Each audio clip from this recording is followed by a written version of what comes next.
Nicolas Bedos, condamné donc hier à 1 an de prison, dont 6 mois avec sursis, 6 mois sous bracelet électronique pour des agressions sexuelles. Il a fait appel, donc on repart à zéro, à mon sens. C'est comme ça que ça se passe. Il n'aura pas le bracelet tant que la condamnation ne sera pas définitive. Les juges ont aussi prononcé une obligation de soins addictologiques et psychologiques. Ils ont demandé que l'acteur soit inscrit au fichier des auteurs d'infractions sexuelles ou violentes. L'avocate de Nicolas Bedos parle d'une condamnation d'une sévérité totalement inédite, injuste. Je vous propose d'écouter Julia Minkowski, avocate de Nicolas Bedos. Un baiser dans le cou et une main posée 2 secondes sur un jean au milieu d'une boîte de nuit. On se retrouve condamné à porter un bracelet électronique pendant une durée de 6 mois. Je suis à la fois stupéfaite et choquée du délibéré que je viens d'entendre. Cela fait 20 ans que j'exerce ce métier. Cette condamnation, cette sévérité est totalement inédite, injuste, totalement inacceptable. Et elle a prolongé sa réflexion toujours devant les caméras, cette fois de France 5 hier soir. Julia Minkowski. Est-ce que ce n'est pas une volonté d'humiliation, comme s'il était le pire récidiviste, qu'il était urgent de confiner chez lui parce qu'on aurait peur qu'il commette la pire des agressions, la plus violente demain? C'est ça, faire œuvre de pédagogie? Comment expliquez-vous cette sévérité, maître Minkowski? Je crois qu'on a voulu faire un exemple. On a jugé M. Nicolas Bedos pas pour ce qu'il a fait, mais pour ce qu'il est. Parce que c'est une personnalité et parce que la justice s'achète un bon coup de com'. Elle est tellement critiquée pour son incapacité à prendre réellement à bras-le-corps le problème des violences sexuelles que quand elle a une personnalité sous la main, eh bien elle agit avec une célérité qu'on ne connaît pas par ailleurs.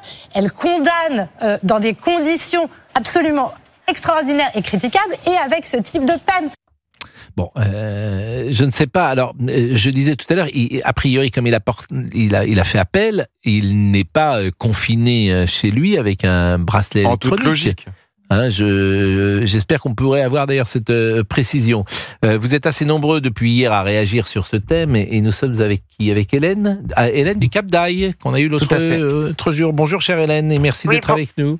Bonjour cher Pascal, bonjour à tous. Votre sentiment, c'est un sujet délicat. Mais écoutez, c'est très délicat, c'est inexcusable. Il faut rappeler que j'ai une 60aine d'années et que personnellement, je trouve ça aujourd'hui un peu, extrêmement grave comme sentence. À mon époque, je pense que une paire de claques ou carrément une petite leçon de morale aurait fait son œuvre sans passer par la case justice et toutes les répercussions que cela a. Je pense que c'est générationnel. Vous voyez, moi je trouve ça très grave, inadmissible, mais de là à porter un bracelet, à être condamné à 6 mois, je trouve ça extrêmement préjudiciable et puis extrêmement, disproportionné? Oui, complètement. Écoutez, je vais redire ce que j'ai dit sur l'antenne de CNews et puis on est allé dans la rue et on a interrogé des jeunes gens. La fracture générationnelle sur ces sujets-là est abyssale. Voilà, je ne peux pas vous dire autre chose. Oui, c'est-à-dire que les moins de 30 ans, moi je suis dans la rédaction d'Europe 1, je me suis baladé ce matin, je suis allé au service Internet, il y a beaucoup de jeunes femmes qui travaillent ici, il y a Géraldine. Alors Géraldine, elle n'a pas non plus 22 ans, donc quand je dis la fracture générationnelle, peut-être est-elle plus proche de vous, Géraldine, que de ces jeunes gens. Et on a fait une sorte de micro-trottoir ce matin, et j'étais frappé, toutes les jeunes filles de 24, 25, 26 ans considèrent qu'un baiser dans le cou, c'est une agression sexuelle qui doit être sanctionnée. Alors, j'ai pas de statistiques à vous donner, je n'ai pas de sondage précis à vous donner. C'est comme cela, au hasard, des conversations. Je ne sais pas ce qu'en pense Géraldine, d'ailleurs. Mais quand c'est non consenti, bien sûr. Enfin, on n'a pas à nous faire des bisous dans le cou. Mais est-ce que vous trouvez que cette peine est disproportionnée? Parce que c'est ça le sujet. De là à avoir un bracelet et être condamné, oui. Vous trouvez que c'est disproportionné? Oui, je pense. Eh bien, les jeunes femmes que j'ai entendues ce matin, elles ne sont pas forcément... Mais c'est condamnable. Enfin, vous voyez ce que je veux dire? Mais alors, condamnable, une amende? Je sais pas. Je ne peux pas vous répondre. Non, mais oui, mais...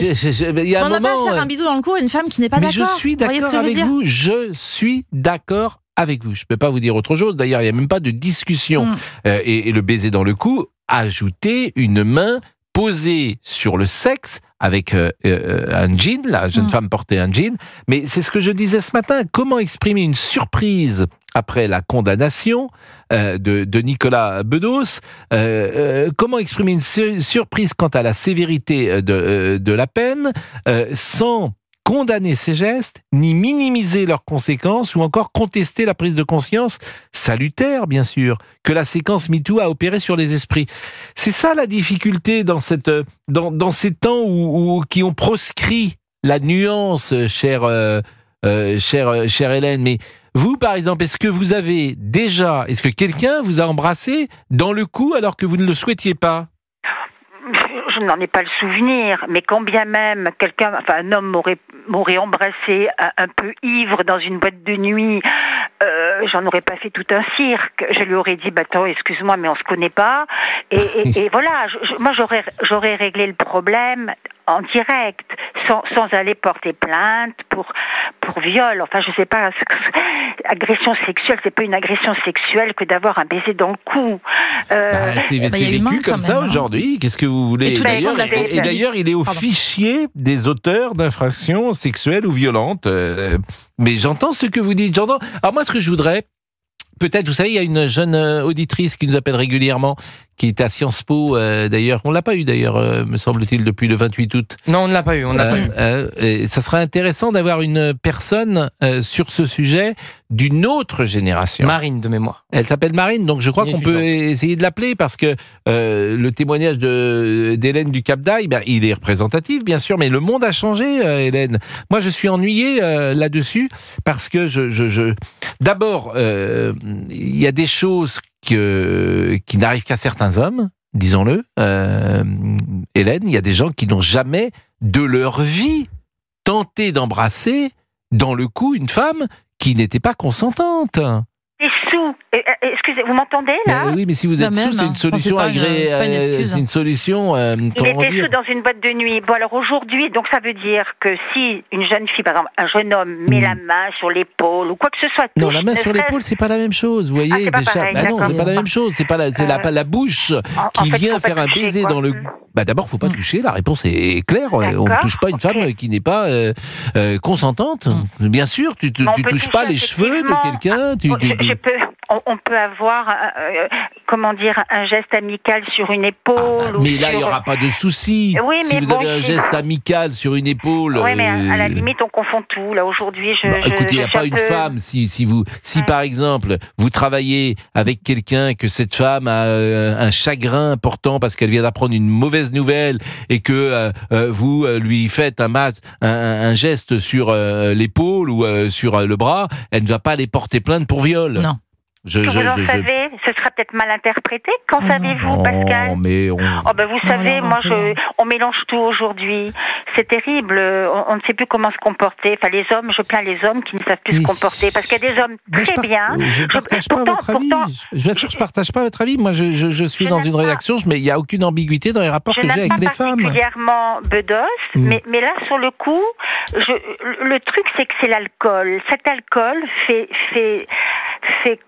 déraper beaucoup de personnes. Vous savez, cet alcool fait déraper beaucoup de personnes. C'est une circonstance aggravante, l'alcool. Oui, c'est terrible, mais c'est inexcusable. Vous le voyez comme une excuse. Vous le présentez comme une excuse. Non, je ne l'excuse pas. Circonstance aggravante. Je ne pense pas que ce Bedos en question, sans alcool, ce serait permis in vine veritas. De lui mettre vous la connaissez main cette au maxime. sexe à travers le pantalon, parce que quand même, je pense qu'il a un minimum d'éducation. Voilà. Oui, mais là, on n'est pas dans l'éducation.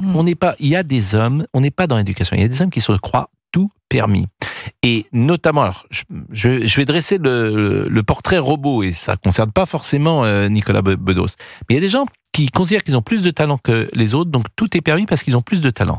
Et les gens qui considèrent qu'ils sont plus beaux que les autres, donc tout est permis parce qu'ils sont précisément plus beaux. Et les gens qui considèrent que parce qu'ils sont plus riches, parce qu'ils sont plus intelligents, parce qu'ils sont plus cultivés, ils peuvent tout se permettre. Et il y a une forme de se comporter dans la vie, d'être mal élevé, d'arriver, de penser que tout le monde t'attend, etc. Ça existe. Ça existe chez les hommes, chez les femmes, peut-être plus chez les hommes, le comportement que je décris là. C'est sanctionné aujourd'hui, alors c'est moral ce que je dis là aussi, c'est sanctionné par la société. Et il y a des comportements qu'on acceptait avant et qu'on n'accepte plus aujourd'hui, cher. Alors, sur le fond, je l'ai dit aussi, je peux trouver que cette sanction est disproportionnée. Je l'ai dit. Mais je vous répète, la jeune génération, elle n'est Oui, pas mais ça prête. donne une leçon pour les autres hommes. Vous voyez ce que je veux dire? Oui, C'est une alors leçon. oui, mais alors ça, Aussi. cet argument-là, Non, bah, cet argument de pour dire ces hommes qui sera tout permis, on ne justement. fait pas d'omelette sans casser deux, ça m'ennuie un peu parce que c'est. Mais enfin bon, cette émission est faite pour le débat.